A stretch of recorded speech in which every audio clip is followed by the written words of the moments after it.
That's a godsend. I stared at the generic, nameless suit standing in front of me. He claimed that he worked for the CIA. Even flashed his badge and all. It didn't matter to me whether or not I believed him. The only thing that mattered was the fact that he paid half upfront, promising the other half after the job was done. I'm a part of a freelance mercenary group. Modern-day soldiers of fortune. We've been hired by government agencies before, but mostly just ones in Africa and Southeast Asia. You can imagine the type of shit that we've been asked to pull off. Safe to say, ethics aren't our primary concern.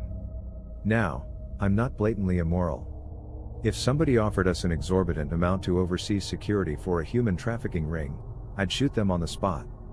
But that's not to say that we're good people. Far from it, in fact. I don't expect you to feel sympathy for me. I just want to get my story out there. Something very strange is going on. Something that we should probably all be worried about.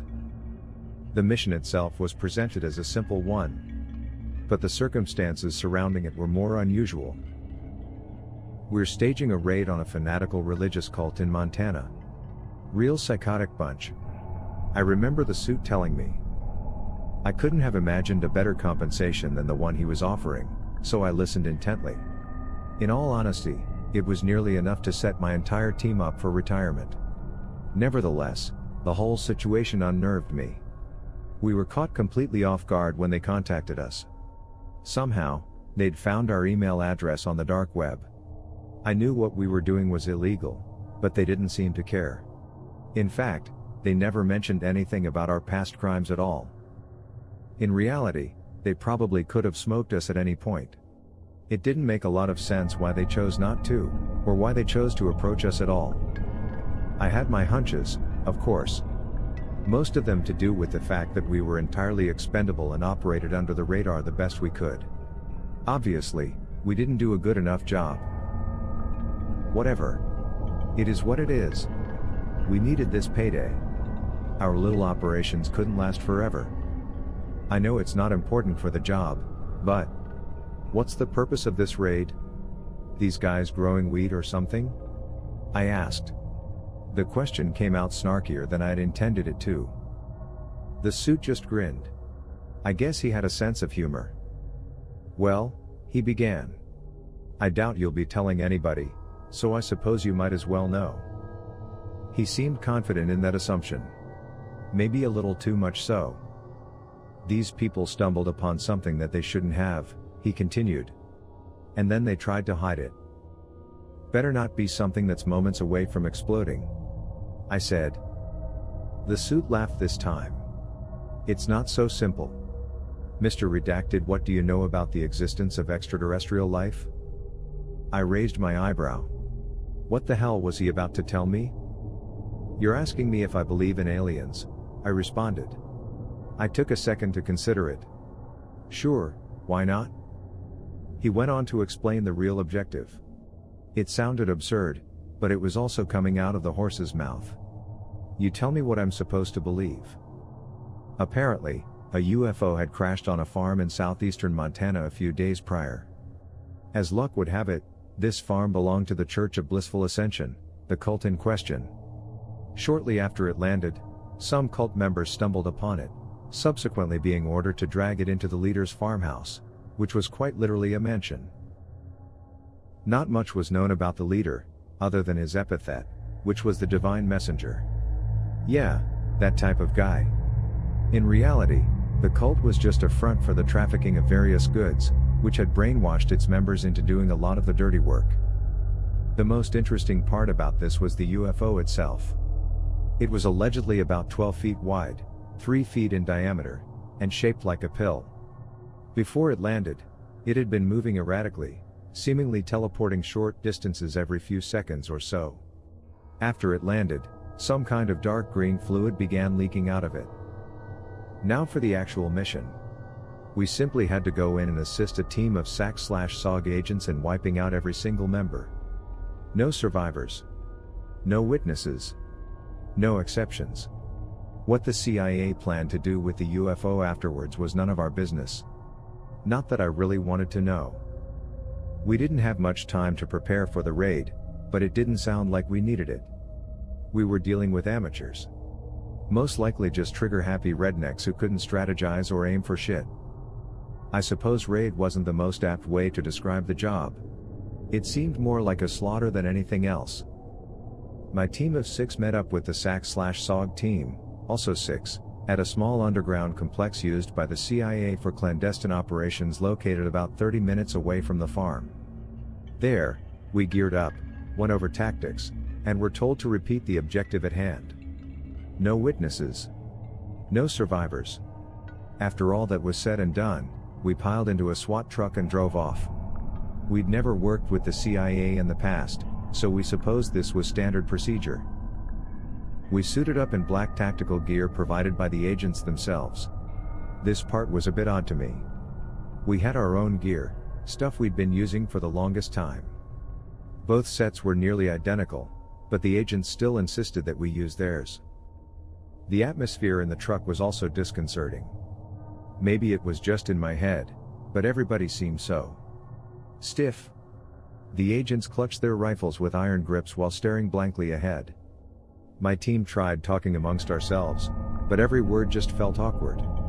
I just chalked it up to nerves, which didn't make any sense, cause I'd never felt nerves like that before.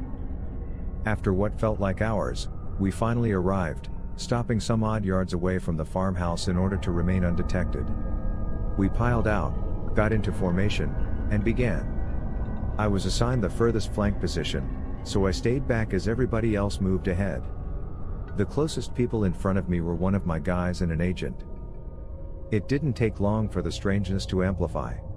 I noticed that the agent was gradually moving slower and slower. Eventually, I caught up to him. Well, it was more like I was forced to catch up. If I'd been moving any slower, I would have stopped. This agent had ruined the entire formation without anybody at the front noticing. "What the hell are you doing?" I asked, as I walked up beside him. Without answering my question, he handed me a small scrap of paper. I took a quick glance at it, seeing an address and a date/time written down on it. "Meet me. Don't be late," he said, no inflection at all in his voice. "Do whatever you can to stay alive." As soon as he finished saying this, he sped up, reclaiming his original position. Obviously, that interaction was a cause for concern. I had to start wondering just what the hell I'd gotten my team into. I seriously started considering calling it off right then and there, but before I knew it, bullets were flying. The agents at the front had taken out the 2 guards standing at the front entrance. Soon after, we blew the door down and stormed inside. The agents shot down a few more guards stationed on the main floor, before we started heading towards the basement. Once we got down there, 10 more guards/cult members were waiting for us. As per the mission, I raised my rifle and prepared to fire. Unfortunately, I couldn't have been prepared for what happened next. The agent at the front raised his fist, signaling for us to stop. Surprisingly, the guards didn't shoot at us. In fact, they didn't even react. The agents began turning around, before aiming their rifles at us instead. There's been a change of plans. We'd been set up. That much was obvious. I didn't even have time to curse before the shit went off the rails. I ducked, feverishly trying to avoid point-blank gunfire while firing off nearly blind retaliatory shots. I managed to stumble my way behind some cover, but not before having 2 bullets graze my cheek and thigh. I peeked out, seeing the cult guards with malicious grins across their faces, also shooting at my team and my team only. Amidst the chaos I could see Faisal, one of my men, rush an agent in an attempt to take him down to the ground. It was definitely a desperation move. But despite Faisal being substantially larger than the agent, his takedown was stuffed and he was subsequently thrown into a pillar. I could feel rage washing over me. I raised my rifle, aimed at the agent's head and fired. He didn't go down. My aim wasn't the issue. I could see the bullets drilling into the side of his helmet. The guy even flinched. But he didn't fall. Instead, he finished Faisal with a shot to the head and walked off. My mouth fell agape as I started backing up. I guess I was pretty rattled, because I stopped paying attention to my surroundings. I felt myself bump into somebody, before spinning around to see another agent staring me down. I thought about going for my knife, but before I could even make a move, the agent grabbed my arm and effortlessly judo slammed me onto the floor. I'd been thrown before, but this was by far the most painful one I had ever experienced. It felt like I was being tossed by a gorilla, not by a man with a similar build to me. His strength was ridiculous. Once on the ground, he mounted me, before raising a fist. I knew with every fiber of my being that a single punch would pulverize my entire skull. As I started preparing my soul for the afterlife, the agent hesitated. "Play dead," he whispered, his voice a familiar one. He slammed his fist down inches away from my head and cracked the floor next to me, before flipping me face down. "Don't move, no matter what happens," he whispered again. The pressure blanketing my body soon disappeared. The agent was getting up. I know what he said, but I didn't want to listen. I wanted to help my team. I got them into this mess, so I was obligated to get them out. But I didn't move. I knew it was useless. The basement had gotten quiet. No more sounds of struggle. My team was dead, and it was entirely my fault. Moments later, somebody began talking, snapping me out of my self-pity session. "Geez. Job well done, huh?" It didn't sound like one of the agents, so I assumed the voice belonged to a cult member. What the hell is going on? I thought to myself. Were they working together? Now, about the payment. His question was interrupted by gunfire. A brief bout of additional chaos followed as more bodies dropped to the floor. I counted about 10 in total. I guess they weren't working together after all. "Alright, let's make this quick," one of the agents said. I had to wonder what he was talking about. What more did they need to do? I listened to the sounds of scuffling boots as the agents went around doing something. I opened one of my eyes just a sliver, trying to make out what the hell was going on. I wish I'd just kept it closed. I was lying right next to Ricardo, one of my team members. As I stared at his lifeless, bullet-ridden body, I wanted to scream. I forced myself to keep my mouth shut. I continued watching as the agents went around to every single body, both my team and the cult members, and injected some kind of dark green fluid into their veins. Soon enough, they got to me. I held my breath and laid stiff as I felt the needle go into my arm. Thankfully the guy didn't check my pulse. I was losing my fucking mind at this point. Not just because I was playing dead while some mystery fluid was being mixed into my bloodstream. It was the whole damn situation. If this hadn't been the worst day of my life, then it was certainly a contender. Afterwards, I heard the agents mumbling to each other. I couldn't make out much, but I did hear 12 hours being said quite a lot. 12 hours? 12 hours to what? After about 5 more minutes, the agents finally left. I laid still for some time after that.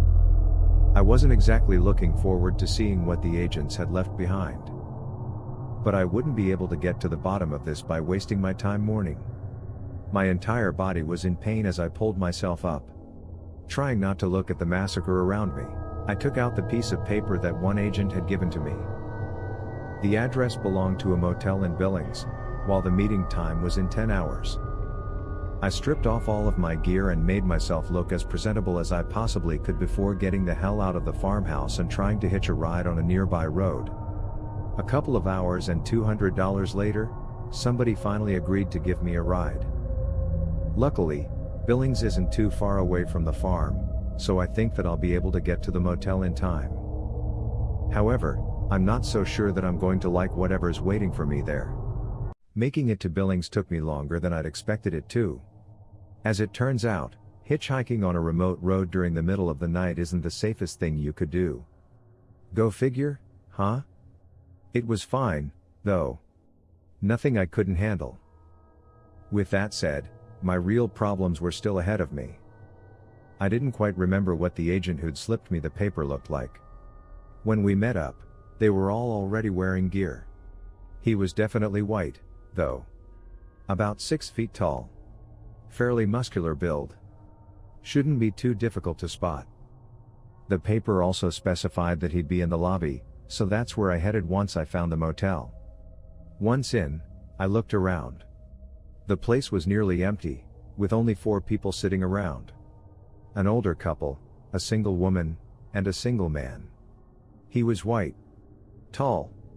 Probably in his 30s. Most likely who I was looking for. "Tell me you're the guy I'm looking for," I said, approaching him. The man looked up at me, as his expression morphed into one of confusion. He shook his head. "I think you're mistaken, sir. I don't know what you mean." I muttered out something along the lines of "my bad," before getting ready to walk away. But before I could, the man started chuckling. "Yup. This was the guy. You looked so worried there," he said, in between laughs. "Jesus, that's funny." Safe to say, I was starting to get pissed off. "What the fuck is going on?" I asked. The agent wiped a tear from his eye as he calmed down, before checking the time. 20 minutes left. He said. It was pretty obvious what he was talking about. Had it really been close to 12 hours? What the hell's gonna happen in 20 minutes? The man grabbed his jacket and got up. "Nothing good. Follow me." "Follow you to where?" "I'll kick your fucking ass if you don't tell me what's going right now," I said, anger rising in my voice. "Right here? In the lobby? That's a bad idea. Come up to my room and do it there instead," he responded. Before I could say anything else, he was already walking up the stairs. I followed close behind, nearly fuming at how shady he was acting. Once he opened up the door to his room, I couldn't stop myself from lunging in and grabbing his throat. He didn't fight back. But at the same time, it didn't seem like he needed to. His neck inexplicably felt like a thick, steel pipe. The harder I gripped, the harder it hurt my hand. Soon enough, I just let go. I stepped back, a dumbfounded expression on my face.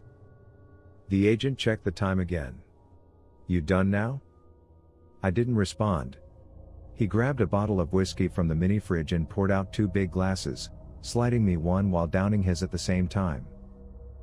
"I'd recommend you drink that quick," he said. I took a deep breath and calmed myself down.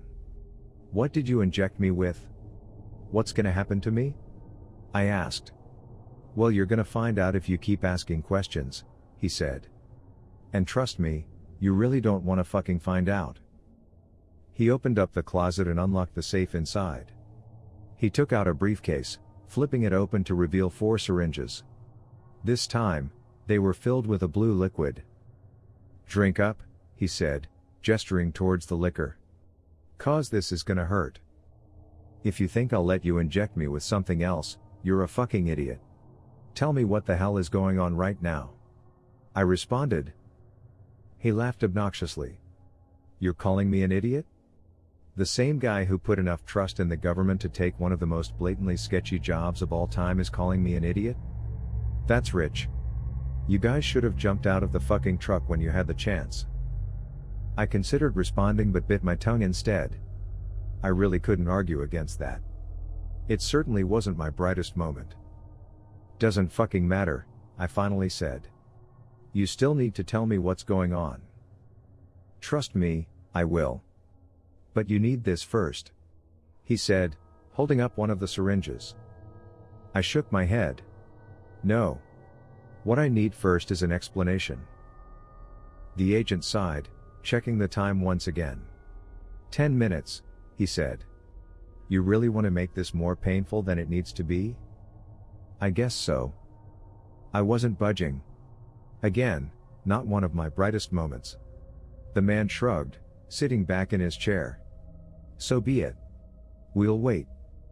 The stern, confident face I was putting on certainly didn't reflect how I was actually feeling at that moment. The agent had a stranglehold on me in just about every conceivable aspect. I hated that fact. I never could accept people having power over me. If were a smarter man, I would have just listened. But here we are. 10 minutes passed and nothing happened.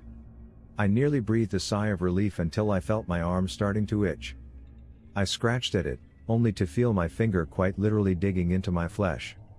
I looked down and nearly choked. It looked like my skin was rotting away. And it was spreading fast. "So," the agent said, holding up the syringe. "You want it now?" "Fuck it."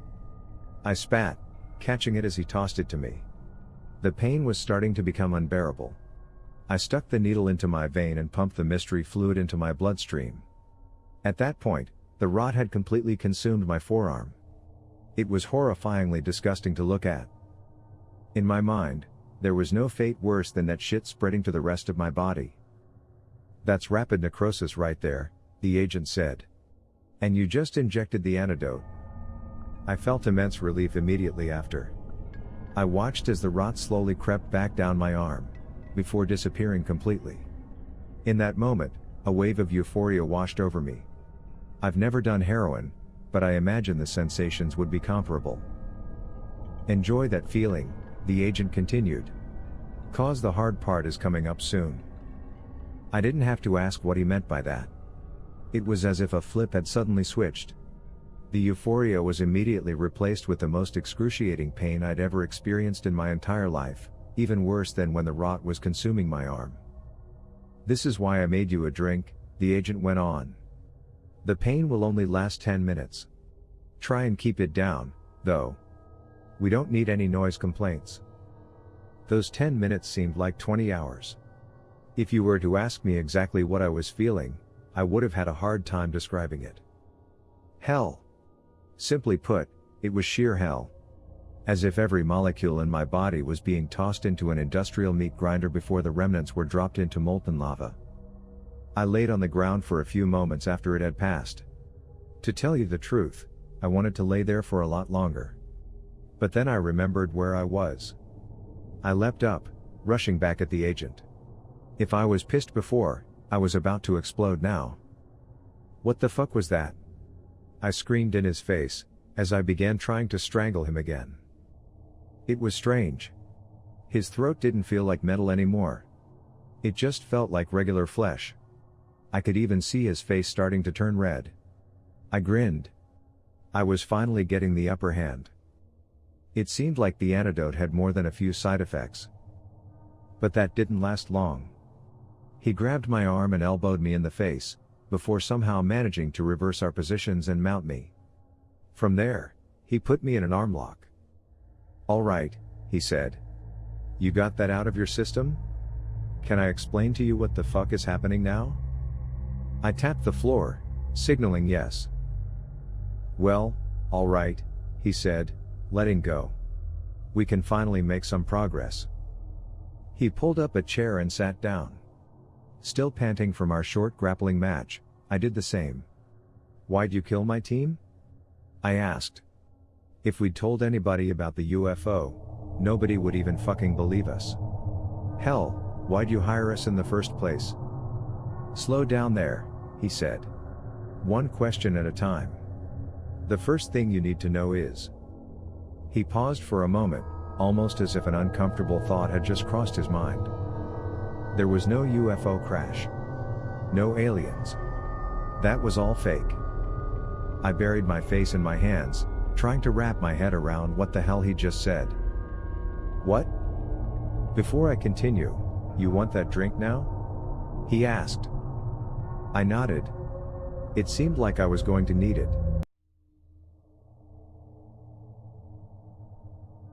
If there was no UFO, then what was the point of the raid? "It's simple," the agent said. "To make it look like there was one." I'm not sure why I nodded. It's not like I understood what was going on in the slightest.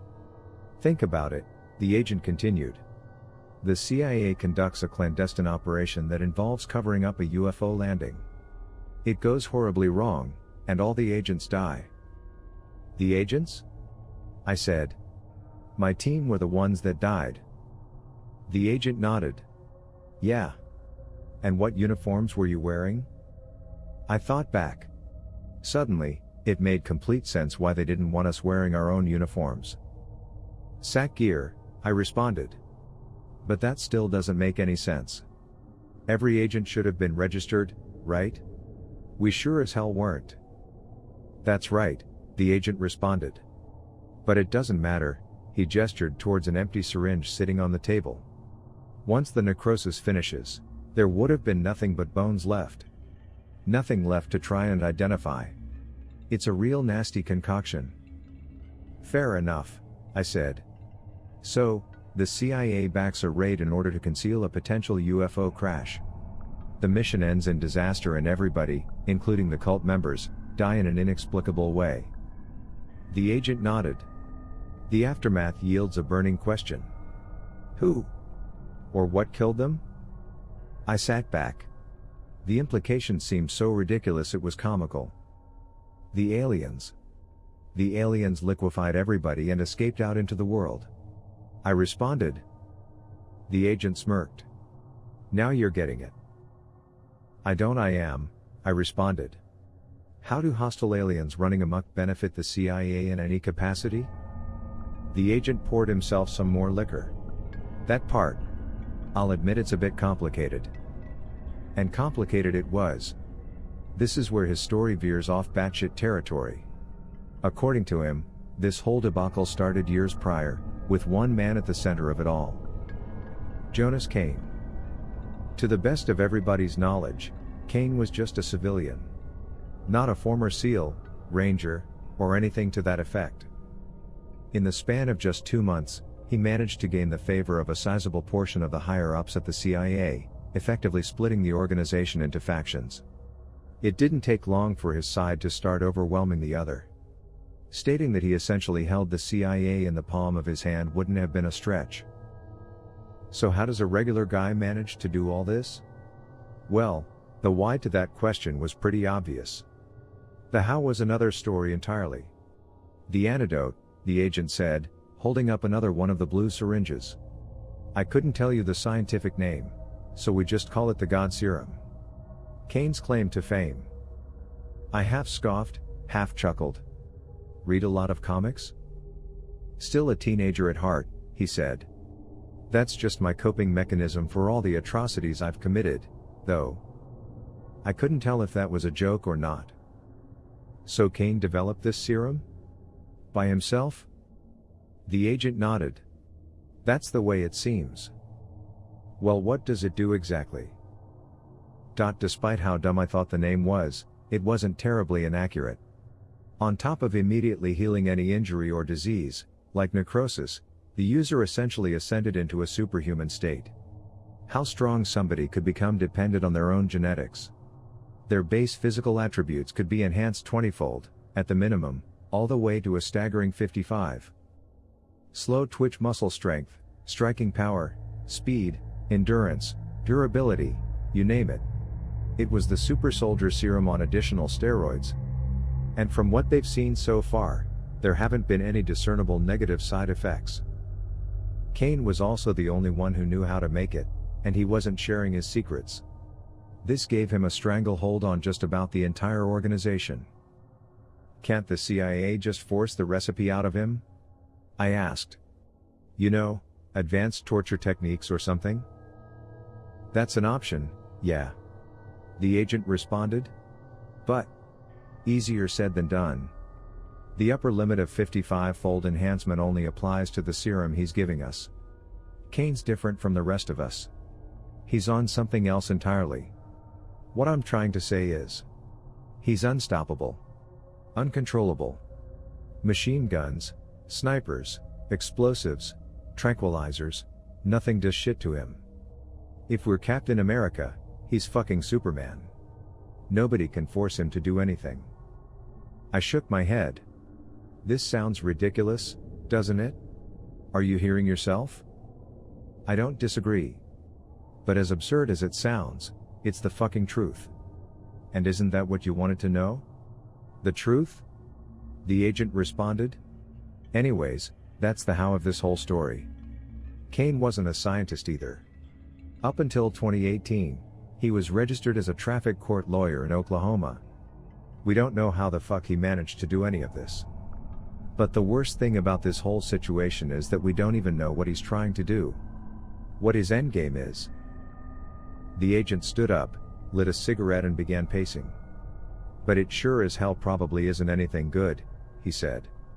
Combine this with the fact he's got most of the CIA wrapped around his thumb, and we have a disaster on our hands. He's gaining more and more influence by the day. If he continues to go unchecked. Well, you get it, don't you? If the agent was telling the truth, then this was indeed a nightmare scenario. Evil Superman as world dictator, forcing the world to believe we were being attacked by aliens for unknown reasons. What a bright future. So what are you then?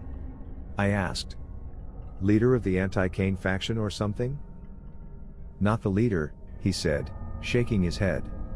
Just one of many moles inside Kane's faction. But we all have the same goal. I'll do anything to take him down. Well, I said, standing up. Sounds like you've got your work cut out for you.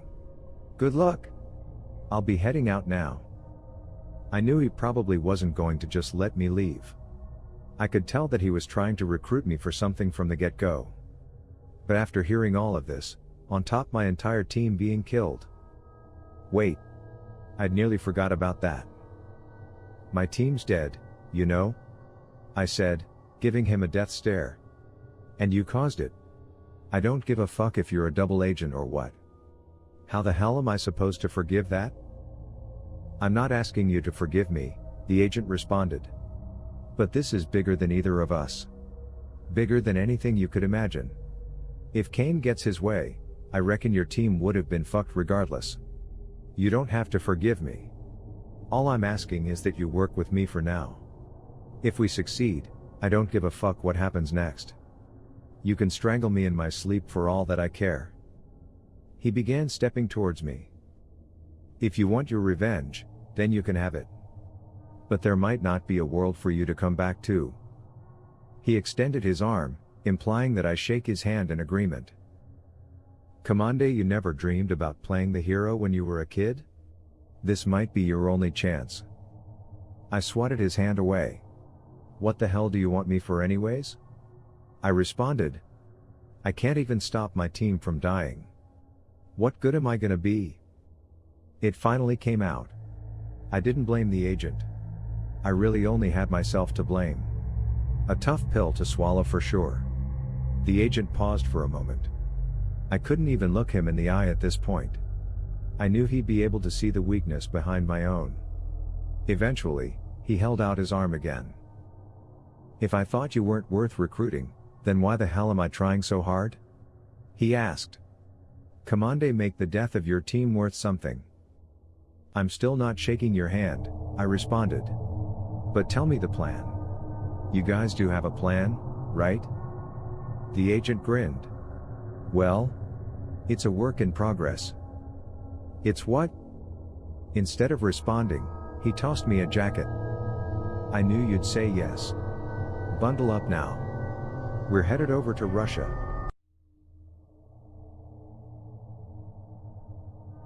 I've only been to Russia a few times before, but there is one solid conclusion I can draw about the country. It's one of the hardest places to complete contracts. The targets are usually hell to put down and my heart feels like it's seconds away from detonating at all times. I do enjoy drinking over there, though. I managed to get some sleep on the flight over. That would have been impossible had I not been tired to the point of delusion. Our ride came in the form of a clunky old cargo plane that only had sitting space for the pilots. I think I banged my head on about 15 crates before I woke up. There's no flights to Norilsk, and I can't really take a government-owned aircraft without arousing suspicion, so I had to call in a favor from an old friend, the agent explained. I'm sure he could see the trepidation on my face. Look, it's the best I could do. I suppose it didn't matter. The plane wasn't the biggest issue. It was what we were bound to see once we got off that worried me the most. Along with the agent and the pilots, there were two others on the plane with us, another SAC agent named Armin and a Green Beret named Luke. 4 wasn't exactly the biggest team, but the agent assured me that we'd rendezvousing with the rest once we got to our destination. The flight was mostly silent and a bit awkward. So what do I call you? I asked the agent in an attempt to make small talk. You don't have to tell me your real name. Just give me something so it doesn't get weird. The agent leaned his head back, as if he were thinking about it. It's Colt. That's my real name, by the way. I trust you enough. He flashed a corny grin at me. I nodded in response. Colt it is. We landed on a small airstrip in the middle of what looked like a remote field. I was hit with freezing rain the moment I stepped out of the plane, which managed to wake me up a bit. I looked around, but there was quite literally nothing surrounding us. You sure we're in the right place? Luke asked. Doesn't look like there's too much going on here. Colt looked at one of the pilots, an older, weary-looking gentleman, and nodded. The man lumbered out of the plane and began walking towards a nearby forest. This way, he said in a thick accent. It's just a short walk. I underestimated what he meant by short. We walked for about 3 hours into the middle of the forest, all while lugging around 20 pounds of gear and being drenched by the ice-cold precipitation. At one point, we came across some kind of large, pill-shaped object stuck in the trees. It'll make sense later, Colt said, when he saw me looking up at it. Just keep walking for now. After the arduous hike, the pilot finally stopped in a clearing and took out a metal detector. He scanned the ground for a bit before gesturing for the shovel that Colt was holding. After about a minute of digging, he uncovered something that looked like the entrance to a vault. Still there, he said, chuckling. Many bad memories here. He entered a code into the keypad and it opened, revealing a metal ladder leading down into oblivion. He took a deep breath as he got up, before putting his hand on Colt's shoulder. I'll be waiting in plane. Good luck, my friend. Colt nodded. 6 p.m.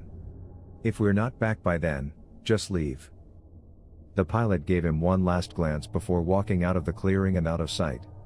He didn't look so confident. Well, Colt said, turning on his helmet flashlight. Time to enter the belly of the beast. I couldn't tell you how long the climb down was. I just knew that my arms were jelly by the end. There was also an indescribable smell lingering in the air. It wasn't putrid per se. It just felt like something I wasn't supposed to be breathing in. After scaling down the ladder, we found ourselves in some kind of underground military complex. It's an old KGB base, Colt explained. Repurposed for modern-day Spetsnaz training. Spetsnaz? I asked. Is it a good idea to show up unannounced? Colt looked down at his watch. If everything's gone according to plan, then we should be fine. Well, how can I not be confident when you put it like that? I muttered. He started moving and we followed, passing through rooms that contained weightlifting equipment, shooting ranges and mats for hand-to-hand training. Eventually, we came across the dining hall. I'll admit, I was a bit taken aback by what we found waiting for us. What the hell happened here? Luke asked. It was a bloodbath inside. Standing amongst the plates of spilt food and drink, there were about 20 soldiers and agents, with 5 more dead on the ground. I recognized roughly half as Spetsnaz, with the other half wearing generic tactical gear. I assumed the latter half were our guys. The ones who were dead were all Spetsnaz. Oh, geez, Colt muttered, as he stared at the grisly scene around him. One of the non-Spetsnaz soldiers looked over at us. He was average height, and incredibly handsome, save for the gnarly scar running through one of his eyes. What the hell did you expect? He said, with a slight Dutch accent. We're lucky it only got this bad. Saying that everybody looked on edge would have been an understatement. You showed them what the serum could do and they still didn't believe you? Colt said, stepping forward. Most did, the soldier responded. Not all. We should have expected that from the start. Well, do they believe you now? The Solider looked over his shoulder at the group of angry Spetsnaz behind him. He nodded at them, a few nodded back, and a few cursed at him in Russian. I guess. I mean, they've stopped trying to kill us at least. So we've stopped killing them. Colt sighed and shook his head. Fuck's sake, Visser, he muttered, before gesturing to Luke, Armin and I. In any case, these are the new guys. All quite capable, if I do say so myself. They're on the serum? The soldier, whose name was apparently Visser, asked. Colt nodded. The soldier walked forward and extended his arm, shaking each of our hands in quick succession. Like Colt mentioned, the name's Visser, he said. I'm glad you guys chose to be a part of this. We need all the help that we can get. He went on to fill us in on what was happening. Similar to Colt, Visser was an SAC agent acting as a mole inside of Kane's faction. After some lingering, he became privy to the time and location of Kane's second attack. The first one was in the US, at a cult base. The second in Russia, at a Spetsnaz complex. If the Russian government were led to believe that aliens had landed on Earth and subsequently slaughtered an entire unit of their soldiers, Kane's plan to make the world believe they were in imminent danger would become one step closer to a reality. That object in the forest, I said. That's supposed to be the UFO, isn't it? It was planted there. Visser nodded. You couldn't be more correct. The man's running an intricate operation. Which is why we've got to put a wrench into it as fast and hard as we can. So what happens next? Luke asked. In about an hour, Kane's forces are gonna storm the place. Visser responded. They're going to the same thing they did to your team, Colt added. Have his super soldiers kill all the Spetsnaz and then inject them with a necrotic agent. The deadly aliens strike again, and nobody's safe. Not even some of the most skilled soldiers in the world. The US government will eventually find out and compare the incident to what happened in Montana, Visser continued. And it's going to keep happening all around the world, until there's only one conclusion left to draw. We tried explaining the situation, another non-Spetsnaz soldier added. But like hell they were going to believe us. Our Russian's also pretty rusty. I think some things got lost in translation. We believe you now, one of the Spetsnaz said in English, stepping towards us. But only for now. If what you're saying does not happen. His face suddenly morphed into a vicious sneer. Well, you've killed 5 of my men. I don't care what drugs you've taken to become so strong. We will fight back. I heard one of the Spetsnaz in the back shout something to the effect of, and you couldn't bring any for us? Sounds good, Chief, Visser replied, ignoring the outburst. But I promise you, we're saving lives here. The Russian soldier didn't seem impressed. Nevertheless, he stepped back for the time being. So from what it sounds like, they won't be expecting us, right? Armin asked. I think it was the first time I'd ever heard him speak. Visser nodded affirmatively. Good, Armin responded. Makes our job simpler. What's the size of the force coming for us? I asked. That was something I couldn't confirm, Visser responded. But we've got 12 guys on the serum here. We should be fine. I nearly forgot about that. The enemy was superhuman, but so were we. So what are these? I said, holding up my rifle. Decorations? Visser grinned. We're going old school, baby. He rolled up his sleeves, showing off his wrapped wrists. Hope you've kept up with your hand-to-hand training. The rest of the soldiers followed suit, dropping their weapons and beginning to stretch out their limbs. There's a reason I preferred assassinations from a distance. I wasn't a fan of getting punched in the face and tossed into walls. But I suppose there was no getting out of this one. Visser walked over and tossed me a set of hand wraps. We might hit hard, but we're hitting pretty hard targets as well. Don't want a broken wrist. The Spetsnaz soldiers hung back as the rest of us moved to the front. I already knew I was going to be hurting like hell by the end, so I prepared myself mentally. I'd been pummeled to near death a few times before, and I couldn't really afford to lose any more brain cells. Visser tapped his watch as the hour dwindled. Soon enough, we started hearing movement coming from the corridor up ahead. I took a deep breath, closed my eyes and clenched my fists. I told myself that I was about to do something good. Something that would benefit humanity in the long run. For a moment, that made me feel better. That feeling faded quickly when I looked at what had appeared in front of us. A horde of unfathomable creatures had gathered at the dining hall entrance. Their dark gray bodies were centipede-like, with a sizable stinger at the end of their tails. Their torsos were thick and slimy, with 4 veiny, beefy arms attached to the sides. Their fists were the size of bowling balls. They had 2 circular mouths lined with sharp teeth on either side of their face, with 3 sets of glowing, piercing eyes on top. Their hairs were wild and spiky, almost like blades jutting out from the top of their heads. Of course, none of us knew how to react. I looked over, watching as Colt's expression turned blank. "What the foo?" Before he could even finish the sentence, the creatures began charging at us, shrieking so loud it felt like my brain was shaking. Safe to say, I don't think this was part of the plan.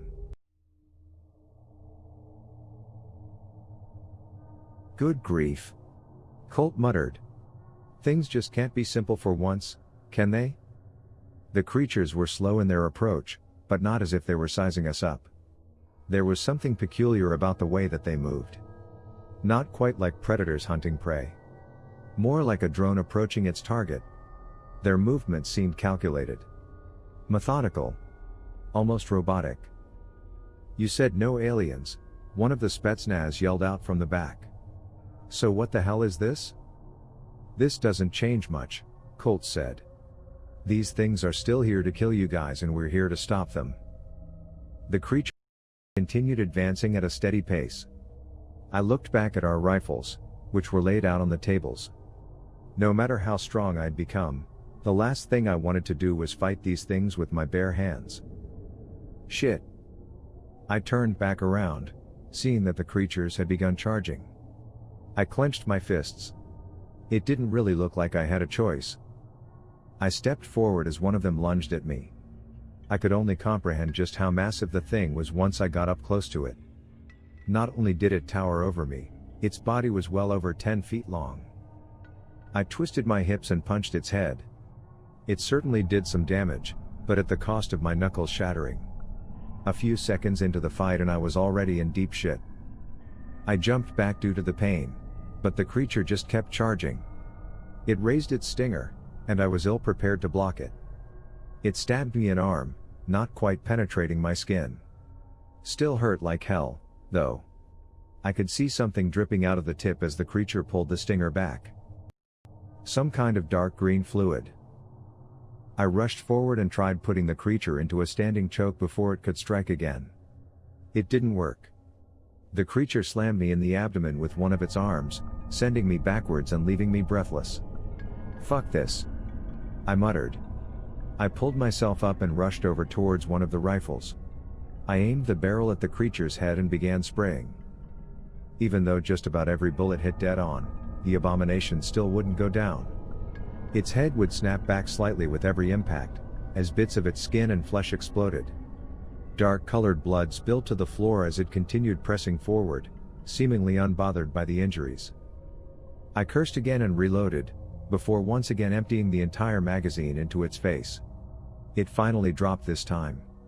Even then, it still wasn't fully dead, jerking and writhing around on the floor. I clutched the rifle like a bat and slammed it into the back of the creature's head until it broke. That finally managed to finish it off for good. The adrenaline rush was so intense that it took me a second to notice it. There was something sticking out of the creature's flesh. I approached the corpse cautiously in order to get a closer look. I wasn't seeing things.